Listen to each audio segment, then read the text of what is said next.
تحياتي لجميع الشعب الجزائري البطل الأبي المجاهد الشهيد. تحياتي كذلك لأبناء ولايتي ميلا، شكرا جزيلا لهم، وقفوا وقفة رجال. تحياتي لهم، هم كرماء طيبون جزاهم الله خير. إن شاء الله أستطيع أن أبذل ما بوسعي لصالحهم ولصالح الجزائر.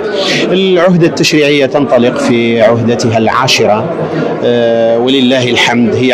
هذا أعتبره عرس الجزائر الكبير الذي تلتقي فيه جميع الأطياف والمشارب، والهدف الأعم والأشمل هو خدمة هذا الوطن، هو خدمة شعب الجزائر الحر الكريم.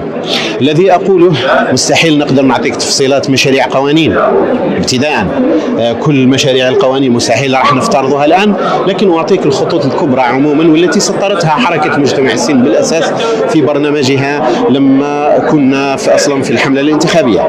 التسطير الكبير هو كسب الثقة. كسب الثقة لن يكون إلا بتقوية الجزائر في المستوى الداخلي وكذلك في التحديات الخارجية.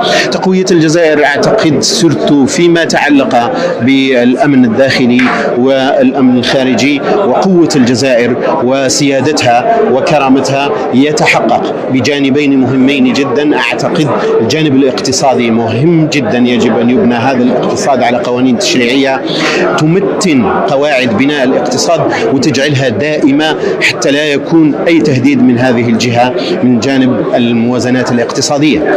الجانب الثاني هو الجبهة الداخلية، مهم جدا. الجانب الاجتماعي، الشعب المواطنين يجب أن نلامس في تشريعاتنا اهتماماتهم البسيطة جدا، ولا سيما كما قلت في الحملة الانتخابية رغيفهم وأكلهم وشربهم وسيرهم وما ينظم حياتهم ويسهلها عليهم ويزيدهم رفاه، لأنه هذا بلدهم وحقهم أن يمضوا إلى هذا السبيل. نسأل الله التوفيق والسداد. بارك الله فيك.